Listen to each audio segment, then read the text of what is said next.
On this project I finally got the opportunity to break free from the classic square welds. As you can imagine, there are two ways to do this. First one would be to calculate every angle on the structure, then make all the cuts according to these calculations, then just put everything together like a big puzzle. Now, of course, I chose to go for the second manner one could make something like this, and that is by first welding together the outer frame, then just measure what I need, cut it, finesse it a bit with an angle grinder until it fits. Now I chose this even when that meant I had to switch my helmet 1,000 times.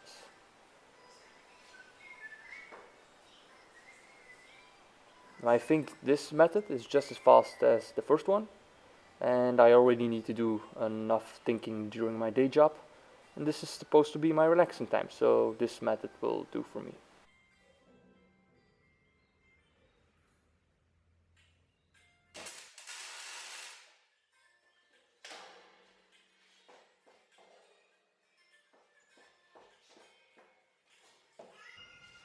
As for the bottom part, the only method I really could figure out is to go round the iron rod steps by step. If anyone has a better method to do something like this, feel free to share, because I think I could get the welds much more consistent if I were to be able to go round it in one go.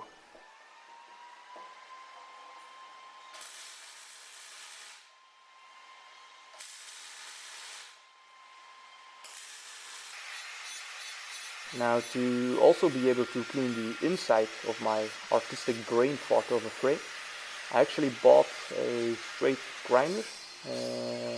This way I can get in between the iron rods to clean out the weld spatter and some of the more bulky welds. After all, this side will be at the bottom of the table, but facing upwards. So I want this to be as clean as possible, so when the client looks down, they don't see all the imperfections. The wood that I will be using for this table is a Douglas fir. I got this from my local hardware store, and great thing about it is that it's already dried, so no more hassle for me. The only downside though is that this is the biggest size they have, so I'll need to find an actual lumber yard when I want to make something bigger. The big first for me on this project though is the epoxy pour that will go through the middle of this table. Now, unlike all the big boys in North America on YouTube, I am using a German brand of epoxy. I'm actually really happy with the product, and also they ship their product with all equipment you could need, like the masking tape, which of course that means it's branded, unfortunately. Now you see me using this silicone on the bottom of the table. I hoped it would prevent the epoxy from getting underneath the table, but that didn't work at all. Now, since I don't have a completely flat table in my workshop, I have to make this on the floor of my workshop, but being on the floor I couldn't clamp anything down. So that's why you see me using the heaviest things I could find in my shop, being a couple of leftover rolls of lead from the roof, and a couple of beams that you will see popping up in another project.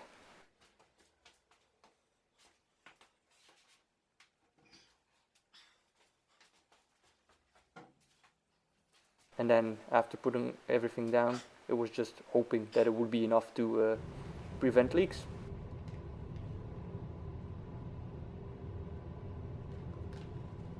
Now, the client on this project specifically asked me to match the color of the epoxy river on this table as if it was a flowing river of red wine, because he's a big wine lover. Now, even though I've never seen any metallic colored red wine, I'm guessing that I'm pretty close.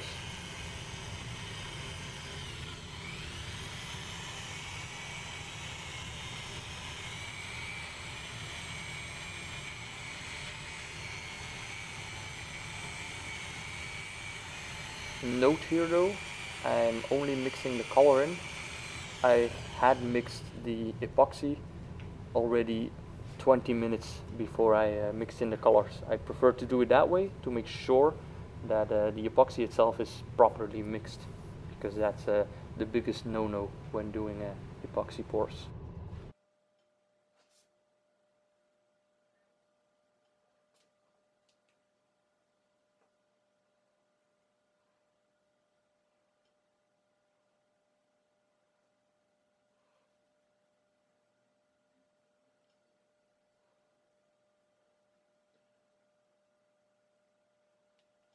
Now a tip from my side is to brush the sides of your pour.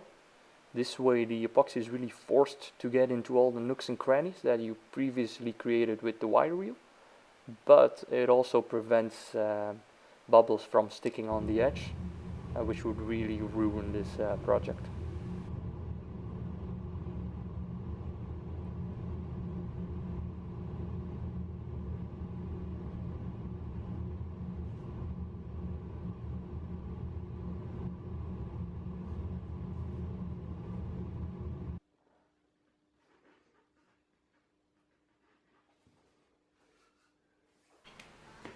Epoxy is actually not very cheap, so I really don't want to waste any of it.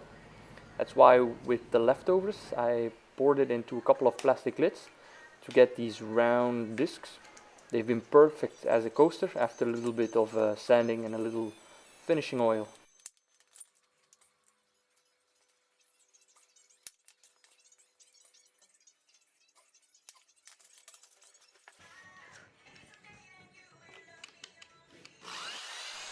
After almost 5 days of waiting came the big reveal for me. I didn't see much epoxy flow out, so I'm assuming it must have gone well up to this point.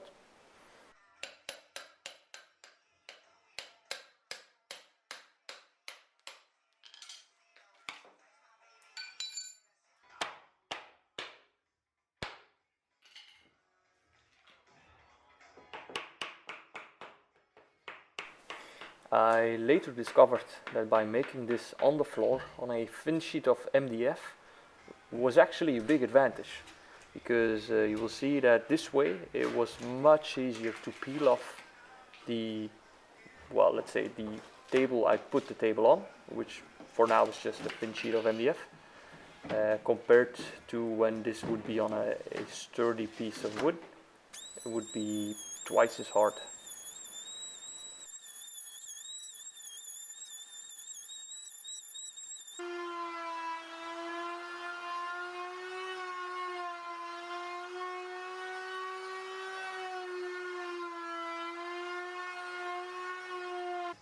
By now the frame has actually put on a serious amount of weight, almost 35 kilos. Plus the thing is as awkward as it can get to grab with the uneven weight distribution and the lack of front legs.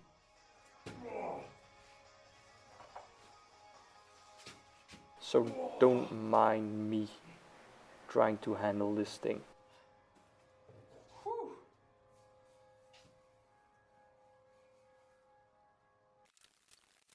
As for the paint, I used two layers, first one being a standard metal red primer, and then the top layer was a brass kind of colored paint, which is actually a car paint, but I feel that that works the best for me on top of a primer.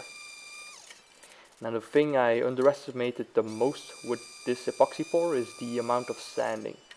The moment I am putting a light on it, it is crazy how much of the small marks you can see. So I definitely advise to use a flashlight or you will not notice half of your work. Now I definitely am thinking of buying a random orbit sander after this project, which would probably make this process much smoother, and also higher grade sanding paper is much easier to find for that type of machine. Now a little tip for everyone: when you are really fed up with the sanding, splash a little water on the epoxy and it'll look like it's freshly oiled and give you motivation to continue this long, agonizing process.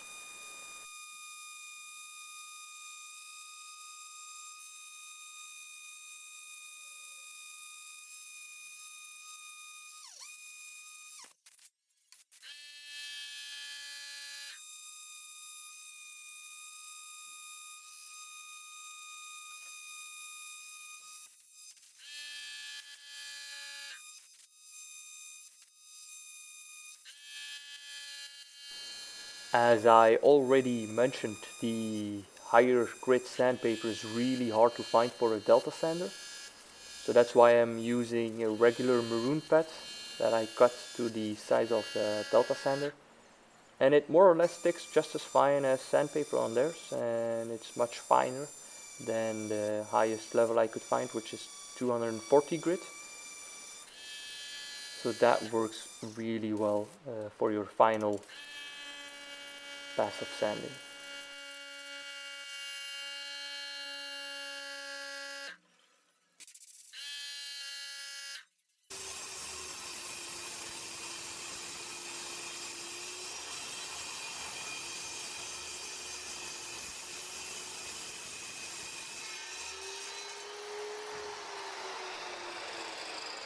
Of course, as any DIYer will know, every cut needs the nod of approval, and these are even more important when it is after cutting a table to its final dimensions for a client.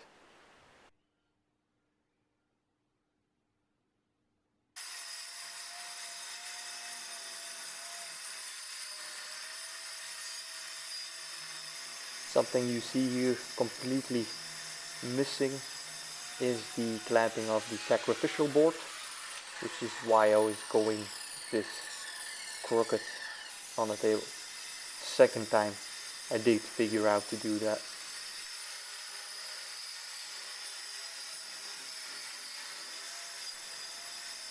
I am finishing off the table edge with a 45-degree bit and my body in full concentrated floating mode. After all, this is the point where you really don't want to mess up. Now, something I did notice I'm doing wrong here. If you look closely to my router bit, you'll see that it's spinning in the wrong direction. I should have come the other way to prevent a blowout, which luckily didn't happen. Now I'm finishing this table with Rubio Monocoat oil. I have only recently discovered this product, which is actually even a bigger shame knowing that the Rubio factory is only half an hour drive from my shop. To me, their product is really good and actually quite simple to use. I even put on too much product, which I just wiped off with a rag, and it is as if nothing wrong happened.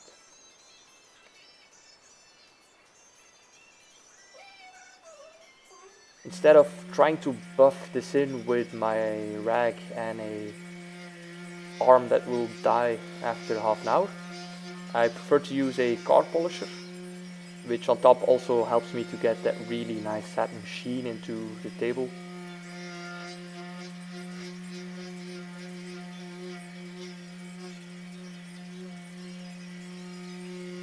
Always remembering polishing anything that I'm saying, a car, a table, whatever, not to go into the same direction every time. So you see me switching from longitude to the width of the table.